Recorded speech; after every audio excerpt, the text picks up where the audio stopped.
남은 우연이 아닙니다.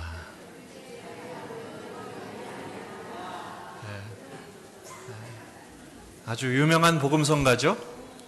우리의 만남은 우연이 아닙니다. 우리 만남은 필연적인 것입니다. 왜냐하면 모든 만남은 누가 허락하셨느냐? 하나님이 허락하셨기 때문입니다. 오늘 우리를 하나님을 만나기 위해 부르셨고 하나님을 만나기 위해서 우리의 만남을 허락하신 줄로 믿습니다. 오늘 사도행전 10장에는 역사적인 만남이 소개되어 있습니다. 바로 고넬료와 베드로의 만남이죠. 왜 역사적인 만남이냐? 고넬료는 주둔군 장교 백부장이었고 베드로는 식민지의 천한 어부였습니다. 고넬료는 가이사랴에 있었고 베드로는 갈릴리에 있다가 지금 요바에 있습니다. 둘이 만날 수 있는, 자발적으로 만날 수 있는 확률은 0.00000000001도 안 됩니다. 그런데 하나님께서 기적적으로 간섭하시죠. 베드로에게도 환상을 보이시고 고넬료에게도 환상을 보이셔서 서로를 만나게 하십니다. 고넬료에게 베드로를 소개하셔서 그 베드로를 모시고 와라. 그리고 베드로에게도 민족적인 갭이 있지만 복음의 능력으로 선을 넘고 그 민족의 신분의 벽을 깨뜨려서 그를 만나라, 기꺼이 만나라 말씀하셔요. 지금 아까 사진에 보인 것처럼 두 사람의 만남이 딱 일어나는 거예요. 근데 여러분, 지금 원래대로 하면 누가 누구한테 절을 해야 됩니까? 고넬료가 베드로한테 해야 됩니까? 베드로가 고넬료에게 해야 됩니까? 베드로가 고넬료에게 절을 해야죠.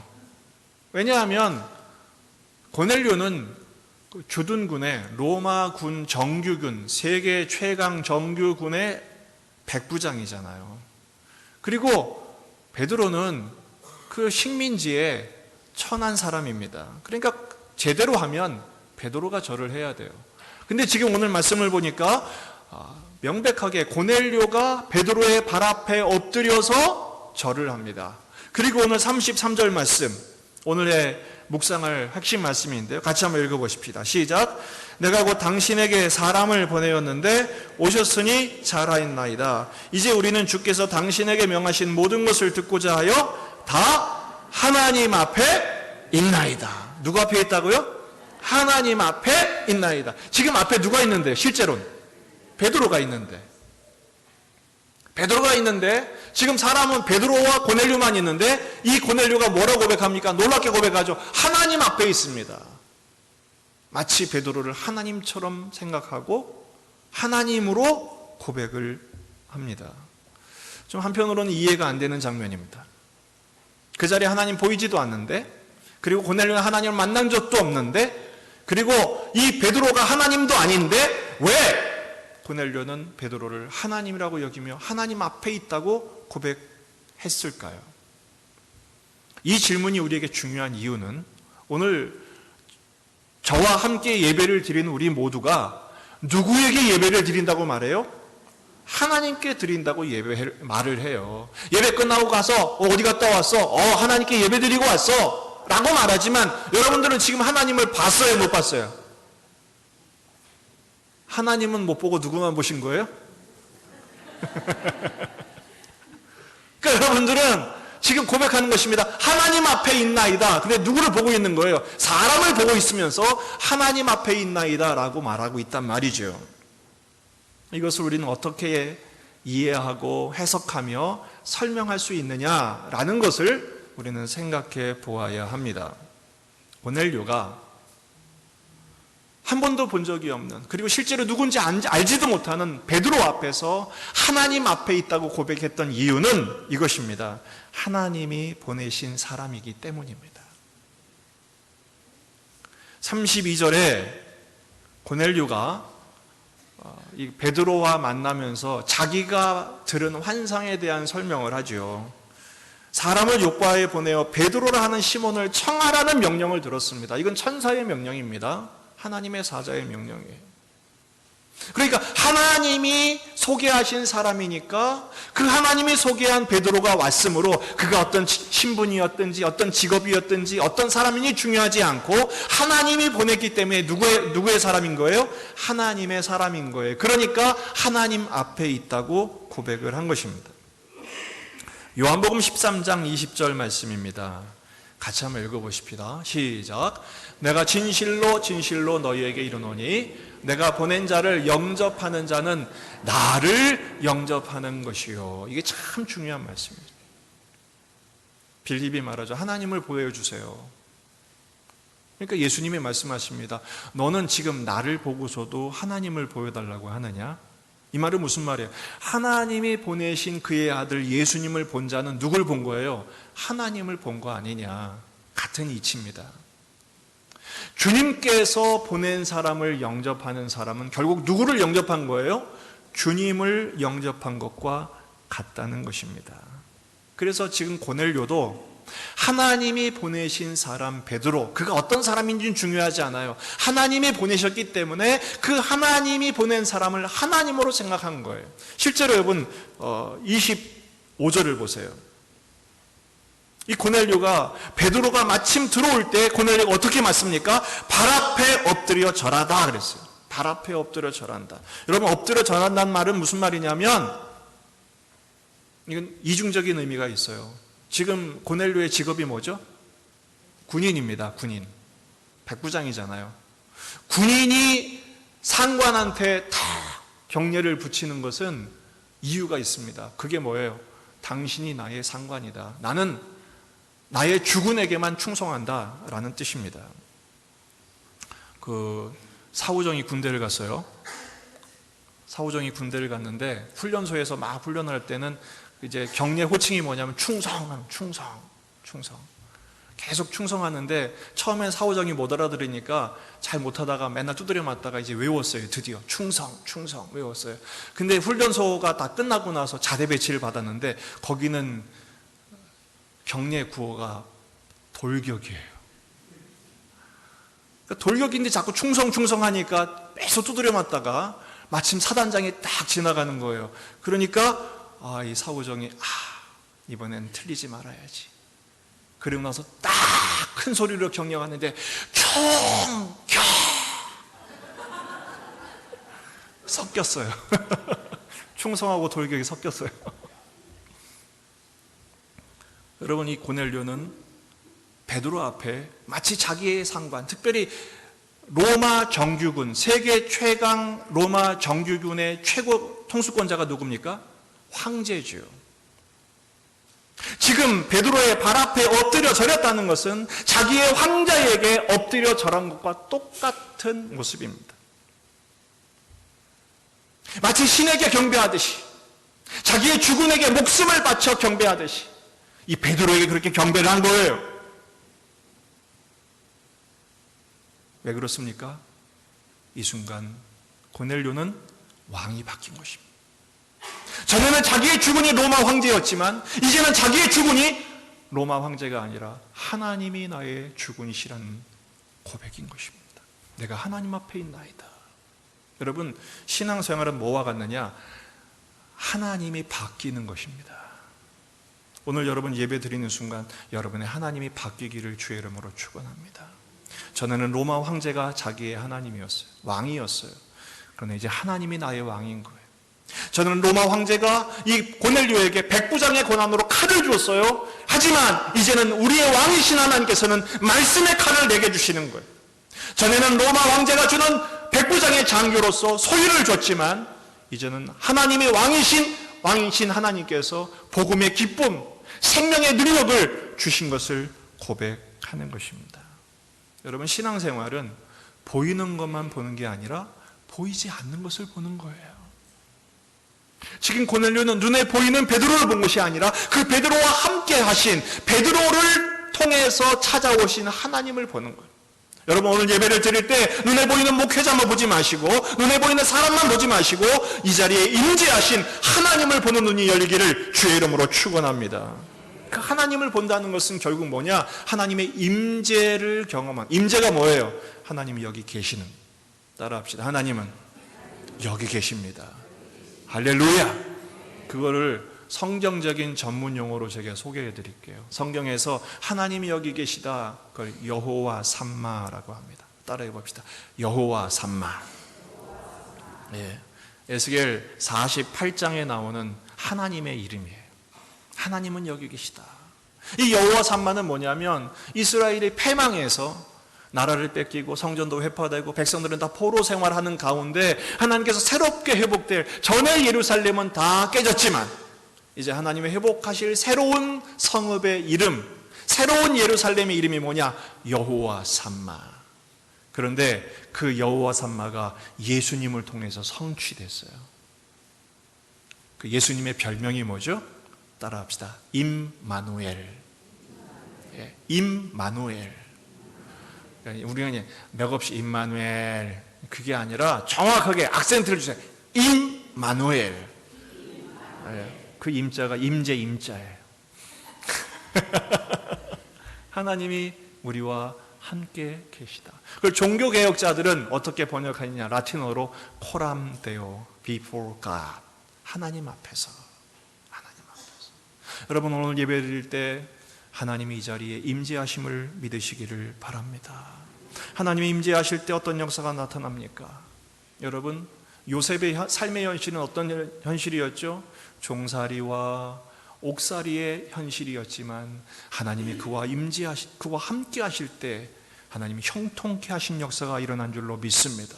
이스라엘 백성은 애굽의 노예살이를 할 때 하나님께서 그들과 함께 하셔서 홍해를 건너게 하시고 광야로 그들을 구출하시는 출애굽 엑소더의 역사가 일어난 줄로 믿습니다.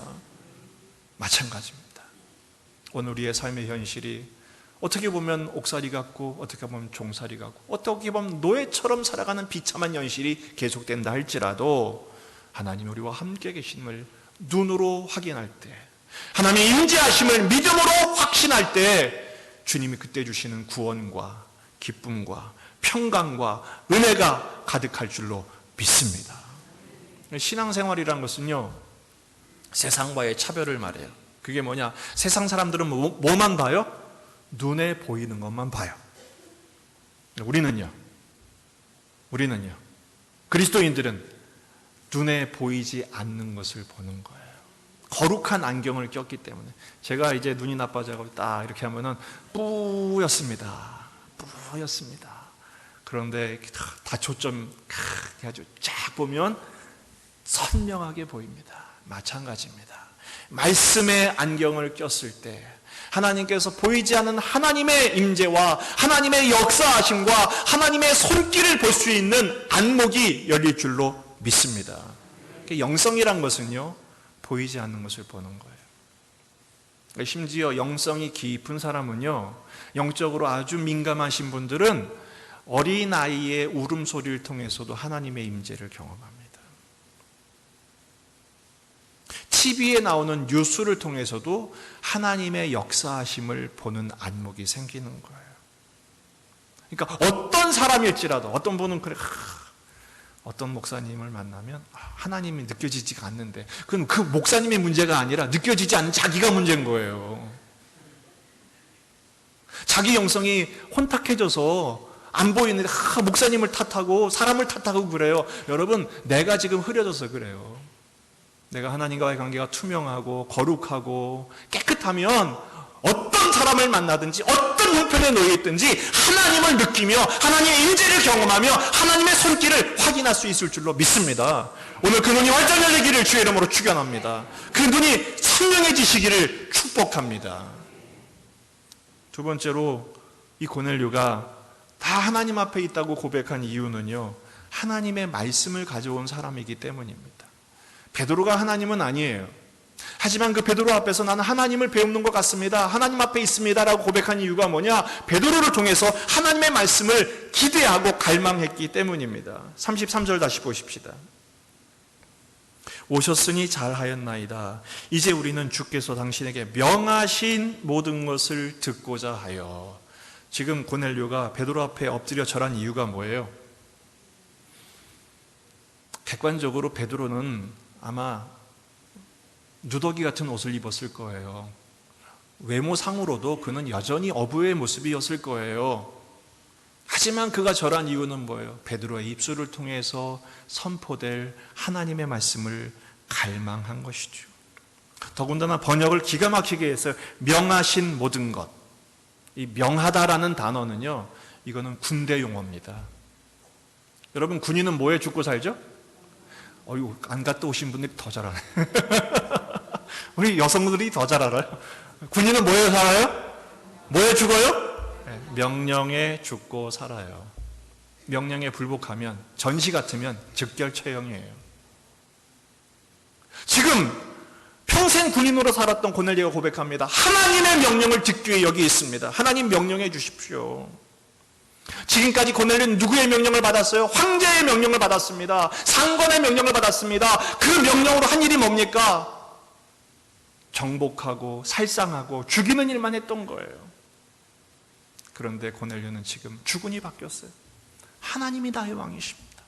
하나님 말씀해 주세요. 그 말씀대로 내가 살겠습니다. 왜? 하나님의 말씀은 생명을 살리는 거니까요.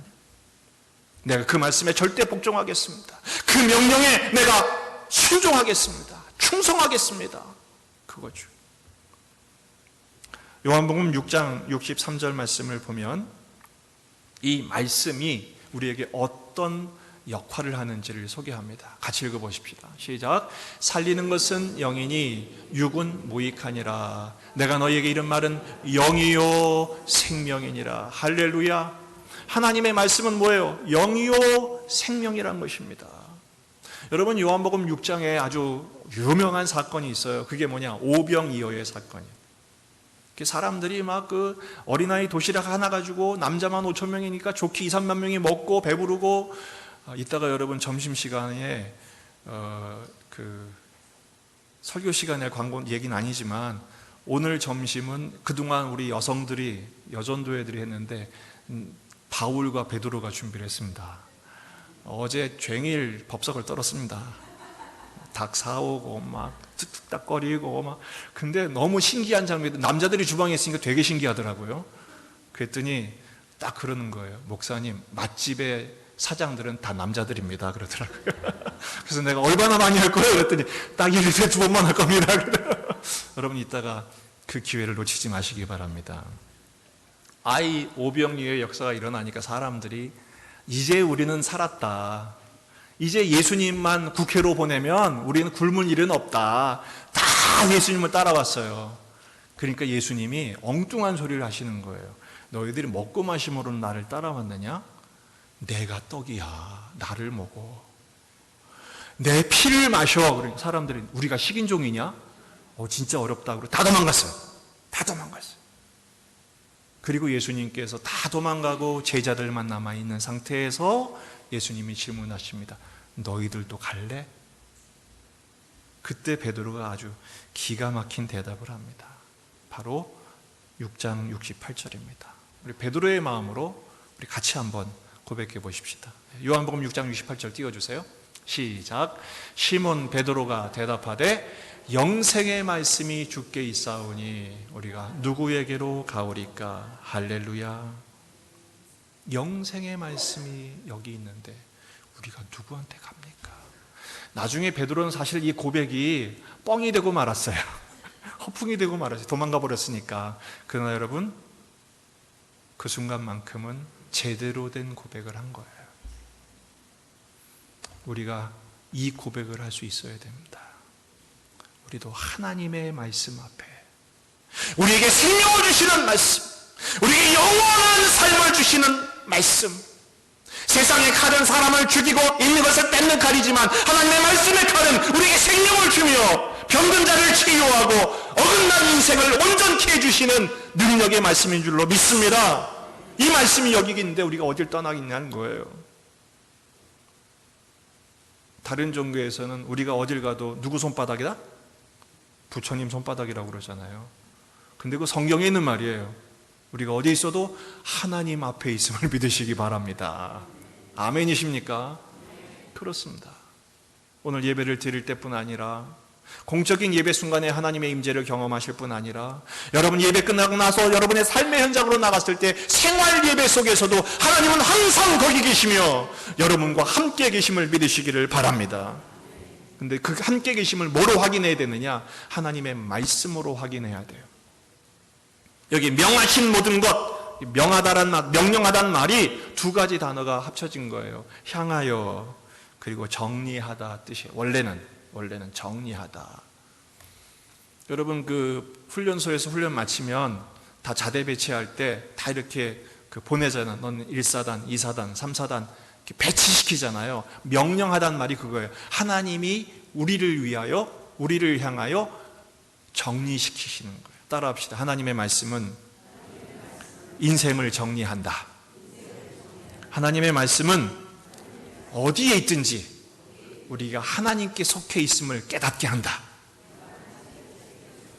할렐루야. 그 하나님의 말씀으로 우리의 삶을 책임지시고 붙들어 주시는 거예요. 요한복음 1장 1절입니다. 태초에 말씀이 계시니라. 이 말씀이 하나님과 함께 계셨으니 이 말씀은 곧 하나님이심이라. 말씀이 뭐라고요? 하나님이시래요. 이것이 14절에서는 이렇게 돼요. 말씀이 육신이 되어 우리 가운데 거하심에. 말씀이 14절 보여주세요. 말씀이 육신이 되어 우리 가운데 거하심에. 우리 가운데 거하신다는 말이 뭐예요? 성육신. 이걸 아까 얘기했죠. 예수님의 별명 뭐라고요? 임마누엘. 임마누엘. 말씀이 육신이 되어 우리 가운데 거하심에. 그 예수님께서 우리와 함께 거하실 때 은혜와 진리가 충만한 것입니다. 이 은혜와 진리가 충만하다는 것이 무엇을 말해요? 천국의 모습을 이야기해요. 그래서 우리는 그런 찬송을 부르는 거예요. 주 예수와 동행하니 그 어디나 어디라고요? 하늘나라. 할렐루야. 지옥 같은 현실이 펼쳐진다 할지라도 그 하나님의 임재 앞에, 하나님 앞에 있나이다. 하나님의 말씀 앞에 있나이다. 주의 말씀으로 나를 인도해 주옵소서 말씀하실 때 사망의 음침한 골짜기가 시냇가에 흐르는 하나님의 푸른 초장 같은 천국의 장면으로 변화시켜 주실 줄로 믿습니다. 우리 함께 서로 전후좌우 둘러보시면서 한 가지 좀 축복할 게 있습니다. 이렇게 축복하십시다. 당신은 하나님이 보내신 사람입니다. 아멘이십니까? 근데 표정이 왜 그래요? 하나님이 보내신 사람이라는데 표정이 왜 그래요? 물론 여러분의 마음을 충분히 이해합니다. 왜냐하면 하나님이 보내신 사람이 두 종류가 있거든요. 아주 반가운 사람이 있어요. 왜냐하면 하나님의 음성을 듣게 해주는 아주 반갑고 또 즐거운 사람이 있는가 하면 또 하나님이 보내신 사람 중에는 어떤 사람이 되어 있느냐? 왼수땡이도 있거든요. 왼수땡이도. 하나님이 보내신 사람 가운데 즐거운 사람은 하나님의 음성을 들려주는 사람이에요. 하나님의 뜻을 깨닫게, 마치 목사님 같은, 인정하기 싫어도 우리에게 하나님의 뜻을 깨닫게 하고 은혜를 끼치는 하나님의 사람도 있어요. 하지만 좀 왼수 같은 사람도 있어요. 놀라운 사실은요, 시편을 계속 묵상하다 보면 원수들을 통해서 그 시인을 더 깊은 사람으로 만들어요. 그 원수의 공격과 생명의 깊은 위기와 돌이킬 수 없는 상처로 평생을 신음하는 가운데 이 시인은 하나님을 바라보게 돼요. 그런데 그때 하나님을 바라보는 것은 평상시 아무 문제 없을 때, 그 평화로울 때 하나님을 바라보는 것하고는 질이 달라요. 정확하게 말해요. 찔이 달라요. 찔이. 어떻게 달라요? 절박하거든요. 절박하거든. 저도 이 강단에 엎드릴 때 참 많은 순간 주여 이렇게 하지 않아요? 살려주세요. 이렇게 기도할 때가 있어요. 하나님 살려주세요. 하나님 살려주세요. 놀랍게도요, 평상시보다 그 절박할 때 하나님께 부르짖을 때 하나님이 그를 만나주시는 깊이는요, 평상시하고는 비교할 수 없어요. 놀라운 사실은 바로 그때 그 사람이 성장해요. 성숙하고요. 깊어지는 거예요. 그러니까 그 왼수땡이도 결국 누가 보내신 거예요? 하나님이 보내신 거예요. 혹시 이번 주에 그 왼수땡이 만나면 커피 사세요. 갑자기 말씀하세요. 내가 오늘 밥 살게. 왜? 너는 하나님이 보내신 사람이야. 그럼 영문도 모르고 멋쩍고 속으로 이 왼수 땡이야. 설교 적용이야. 그래도 해보세요. 왜? 하나님이 보내신 사람이니까. 여러분, 오늘 말씀을 두 가지로 적용하면 좋겠어요. 첫 번째, 하나님을 보여주는 베드로처럼 되시기 바랍니다. 고넬료는 그 베드로를 이름도 몰라요, 성도 몰라요, 아무도 모르는 사람이었어요. 단지 하나님이 보내셨다는 이유로 그 베드로를 하나님을 만나는 것처럼 만났을 때 하나님께서 그 베드로의 입술을 통해 이제 다음 주 묵상할 거예요. 놀라운 복음을 선포케 하셨고 고넬료로 하여금 온전한 구원을 받게 하신 줄로 믿습니다. 여러분, 하나님은 우리도 베드로처럼 쓰기를 원하십니다. 하나님의 사랑을 보여주는 사람이 되십시오. 하나님의 복음을 전해주는 하나님의 메신저가 되십시오. 두 번째는 하나님을 경외하는 고넬처럼 되시기를 바랍니다. 하나님을 경외하는 고넬처럼 되시기를 바라요. 어떤 사람이라 할지라도 하나님의 음성을 듣는, 하나님의 은혜를 경험하는 기회로 삼으시는 것. 제가 한 번은요, 이거는 웬만하면 간증하지 않으려고 했는데, 제가 제 평생 처음 겪는 황당한 경우를, 제가 가진 모든 것을 통째로 잃어버리는 기가 막힌 상황에 도달한 적이 있었어요. 어떻게 이런 일이 있을까? 멍하니 있다가 나중에는 너무 기가 막혀서 말도 안 나오더라고요. 그러다가 그냥 너무 기가 막히면 사람이 이렇게 헛웃음이 나오잖아요. 헛웃음이 나오면서 그런 얘기를 했어요. 이 어쩐 운명의 장난이란 말이냐. 목사가 하는 말입니다, 지금. 목사도 이런 말 할 때가 있어요. 이 무슨 운명의 장난이란 말이냐 하면서 이렇게 헛웃음을 웃고 있는데 옆에서 한 목사님이 딱 그런 말을 해요. 서목사, 그건 운명의 장난이 아니야. 하나님의 섭리야. 딱 얘기하는데요, 때려 죽이고 싶었어요. 진짜 여러분, 진짜 힘들 때 그런 말 하면 짜증납니다. 근데요, 가만히 시간이 지나고 생각해 보니까 그 말이 맞아요. 그 말이 맞더라고요. 그건 하나님의 섭리더라고요. 세상에 하나님의 섭리가 아닌 것은 없거든요. 그러고 보니까 그때 생각나는, 하나님이 그 짜증나는 순간을 통해 하나님의 음성을 듣게 하셨구나. 믿음으로 받아들이니까 소화가 되더라고요. 해석이 되더라고요. 그리고 딛고 일어설 수 있는 믿음을 주시더라고요. 여러분, 고넬료처럼 경배하는 사람이 되십시오. 어떤 형편에 있든지 하나님을 가까이 하세요. 여러분, 오늘 이 말씀 함께 묵상하고 마치려고 합니다. 시편 73편 28절입니다. 작년에 우리 표였죠?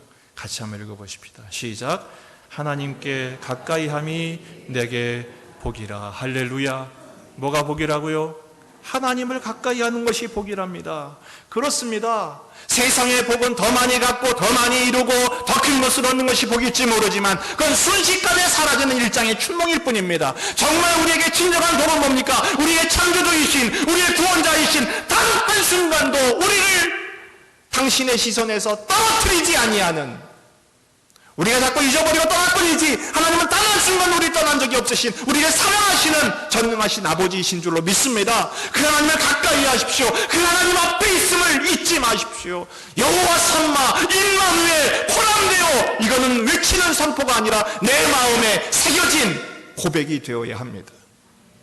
그 고백대로 주님 우리와 함께 계시며 아무리 잘된다 할지라도 결코 교만하지 아니하고, 아무리 못된다 할지라도 결코 낙심하지 아니하고, 하나님 앞에 엎드려 지속적인 은혜를 공급받아 하나님께서 그 자리에서 고넬료가 베드로를 통해 하나님의 음성을 들은 것처럼, 베드로도 하나님의 음성을 듣고 고넬료에게 복음을 전한 것처럼 오직 주께 충성하며 주님의 말씀에 순종할 때 그곳이 천국 되게 하시는 그 은총을 함께 누리고 선포하는 저와 여러분의 삶이 되기를 주의 이름으로 축원합니다.